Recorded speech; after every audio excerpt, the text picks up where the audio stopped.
Martin, thanks for joining us. You can now present us the result of our poll.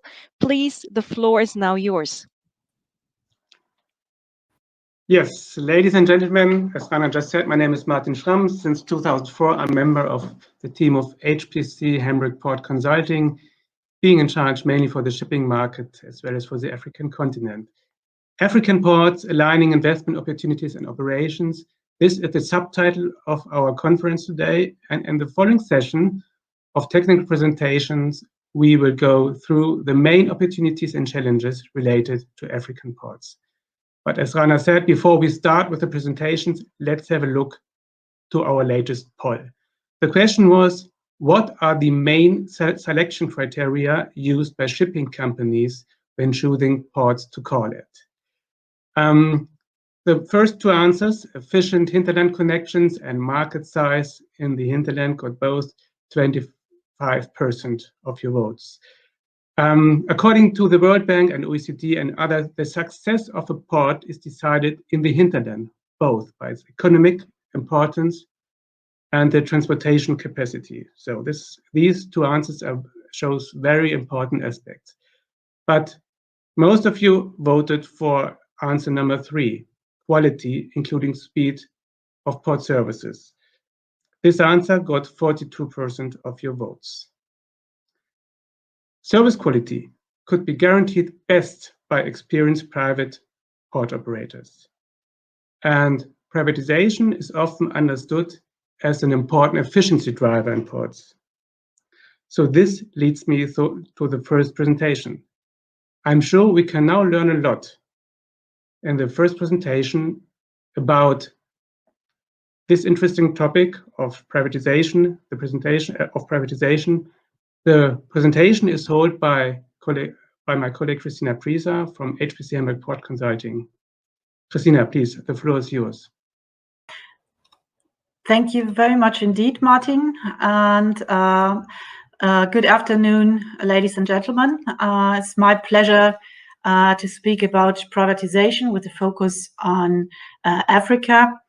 And my presentation consists of two parts. First of all, is a very brief theoretical background, and then I would like to go into an example of the container terminal of Port Sudan, where HPC has been working for about 15 years right now. So in general, ports are seen as a strategic assets of a country. Always have been, and they will continue to do so. Talking about a little history, this is also a reason why mostly government budgets are used to finance these large infrastructure construction costs. And this is all in the past has been very often been in connection with national railways to guarantee the hinterland connection, which was just mentioned. So also the port authorities are paying for maintenance and repair of the infrastructure. And at the same time, these ports have been or still are a main employer in a certain region.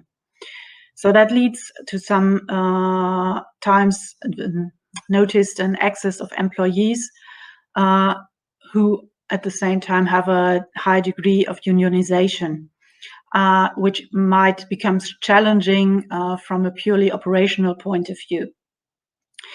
And another aspect noticed was that efficiency can turn out relatively poor. So back in the 1980s, the political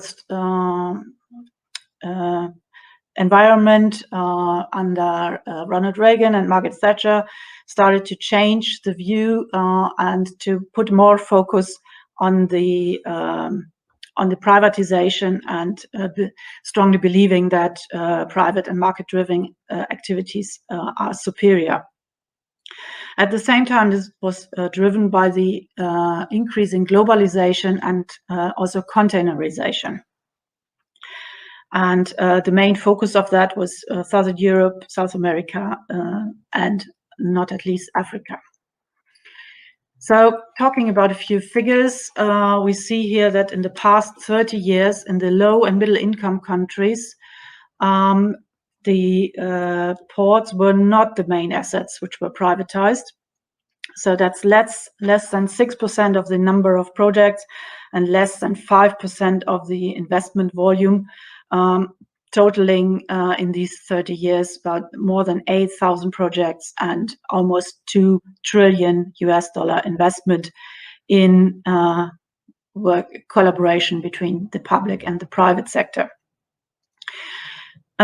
So electricity and roads are the main focus point where this privatization started. However, ports are becoming more and more focused in this regard. So here we have some latest figures when looking into the African port sector. And here you see that in the first 15 years of this period under review, only 1.2 billion were invested in the African port sector, while in the past 15 years that has increased to $15.2 billion. And major investments you can see on the right-hand side were large container terminals, very often with a focus on transshipment. So what are the rationales for such privatization? Public bodies have a number of expectations from the private sector, and that is, first of all, increased efficiency regarding the performance, the service delivery, and the competitiveness. The poll has just shown that this is a very important aspect for all of you. Then a second point is the availability of additional financial resources to cover the investment needs in the sector. And going in line with that is the expectation that international operating companies have bring in some more knowledge and managerial experience, advanced technology. As my colleague Lars Greiner mentioned, digitalization becomes more and more of importance, and that is certainly an aspect here. And very important is the transfer of risk to the private sector, and in any concession or other contract between the public and the private sector, this is the main issue. When talking from the governmental point of view, what are the main reasons to privatize, and what is the expectation is that the national economy should be promoted by providing port services at minimal cost. That means offering a low port tariff to be attractive for cargo, for shipping lines. Then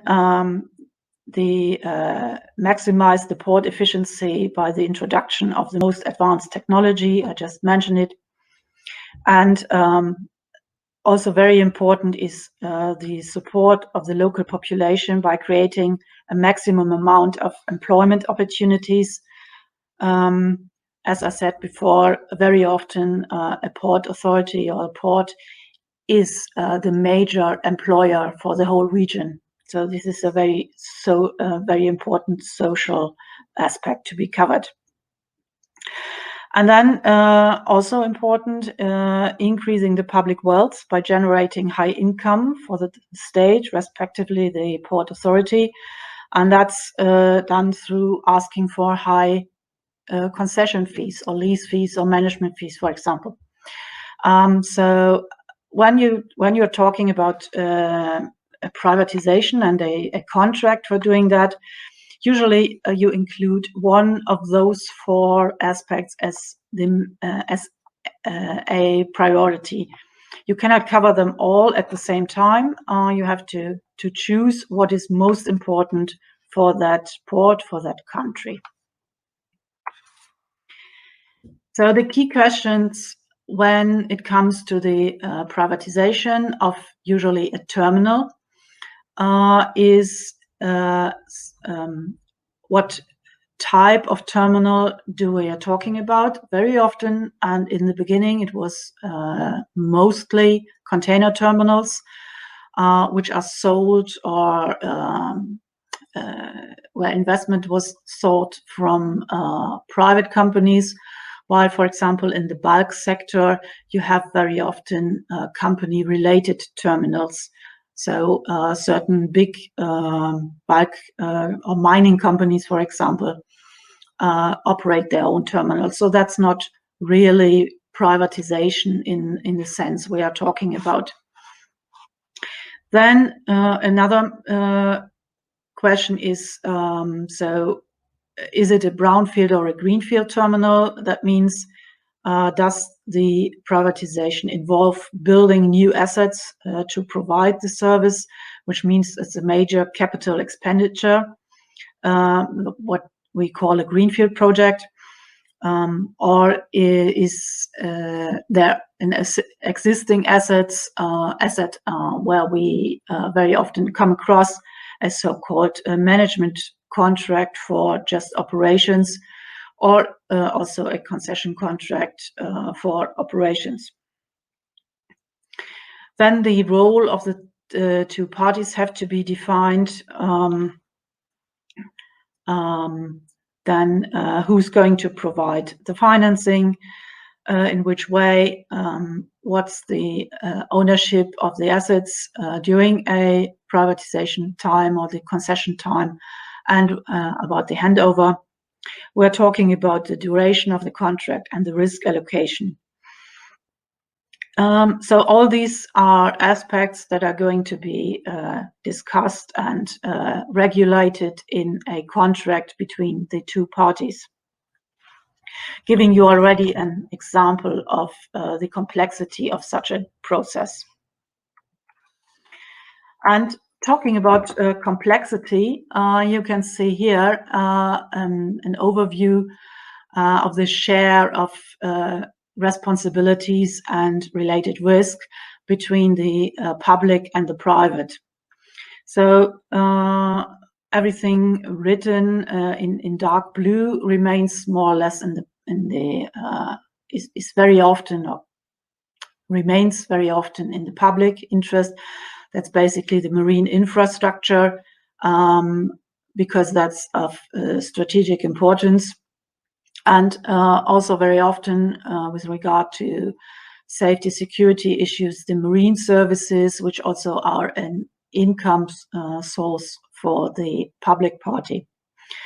On the other hand, in these contracts, you have the handover to the private sector of the land infrastructure, the dealing with the berth and storage facilities, port, road and rail connections, and so on.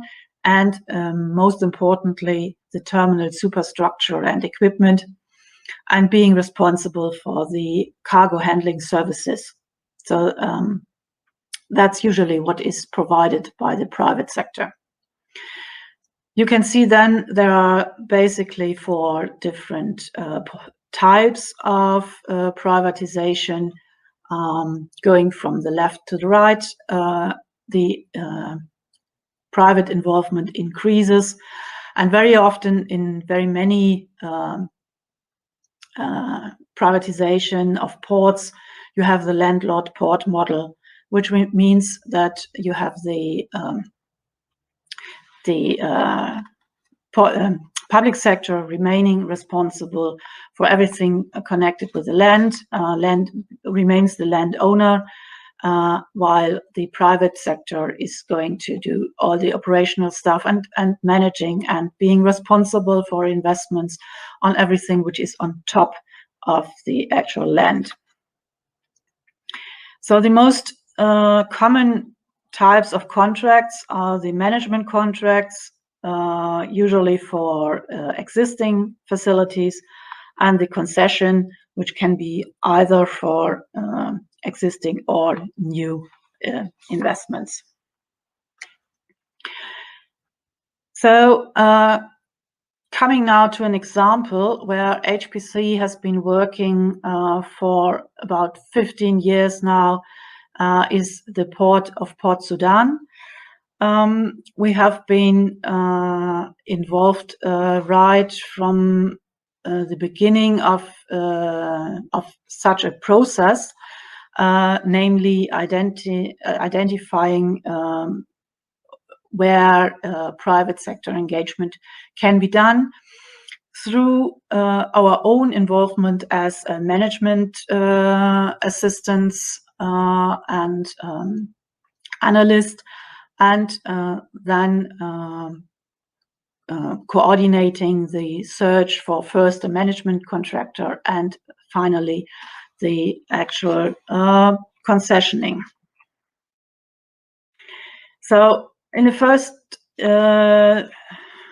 years of our contract, we seconded some operations experts to the container terminal, and his job was to do on-the-job training and to establish marketing and to look together with staff from home office into tariffs and everything related to the operation of the container terminal. So with the aim of increasing productivity and to a reorganization of the terminal services. And always with a view of how to best support the Port Authority. And Port Sudan is one of those examples I mentioned before. It's a strategic asset for the country because it's the only international port where all the imports go through, and it's the major or almost the only real employer for the whole region there. So this has always to be kept in mind when dealing with privatization. It's maybe a bit different than the original idea of Maggie Thatcher, but our experience clearly is take everybody on board, not at least the employees. The second major part of our contract was also the management. We had a number of staff on site for about 30 months. And the whole idea was to develop measures for the transition towards a landlord organization from purely statal to landlord with private involvement in the operational part of. So besides the management services on site, a number of reorganizational and strategic plans were developed, and that included, for example, an overview of the staff and assessments, training courses. So one part of it. Another part is has been the review of the maintenance and repair issues for the equipment of the terminal, and procurement assistance for new handling equipment. This is very important, or has been very important all the time, because of some major issues of actually buying stuff and getting it shipped to Sudan. Then, of course, there was this included also the review of the investment plans, and another part was the accounting system and port tariff, which was reviewed, and the marketing and part of it. And a major idea was to include a terminal operating system which has been developed by HPC and which is still in place, and which we monitor, so to get everything organized at the terminal. So all this in view of getting everything ready to attract international investments into this container terminal. Then the next step on the road to find an international investor for a management contract, where it was mostly about operating the terminal, the cargo handling at the berth and on the yard and in the backyard. So this management contract process included a usual tender, as you can find everywhere. It's a pre-qualification, and then you have a request for proposal. You have technical and financial bids, and then contract negotiations and finally contract signature. And this was done, so the contract was signed in 2012 with the management contractor. And then it is very important in such type of contracts that you establish a certain monitoring from the point of view of the port authority, because of course you will want to know whether the contractor, the private contractor, keeps his promises. So a number of key performance indicators are established and have been reviewed by a steering committee in which HPC was part. So every 3 months, we had a review of the development of productivity figures, of the equipment availability, of the IT performance, and of staff training. And usually management contracts have certain limitations with regard to the involvement of the management contractor. The private party, for example, is not responsible for hiring, is not responsible for the investments. And if you as a port authority want to attract more investment or want to go ahead further, like I described before, you may consider to go towards a concession. And this has been done in this case, where the port authority, first of all, needs a business plan. Because when at the end of the day you want to negotiate a concession contract, of course you want to know first what can you expect. So that included typical tasks our company is providing. So the market, the staffing, the evaluation of infra and superstructure, and the financial review and the determination of a potential concession payment structure. Very important issue for the future income of the port. And then again, the whole process was conducted, the bidding documents developed, and the bidding process with the evaluation of the bids done. And again, contract negotiation took place, and so in January of 2019, actually a concession contract was signed with an international terminal operator. Yeah, so that was very, very briefly an example of how we went through the process in an important port for an East African country. So to summarize, what are the success factors and lessons learned? you need in any type of process or private participation process, the contracts need to be carefully prepared, processed, and afterwards managed, because you want a win-win situation for both parties. Otherwise, it's not working.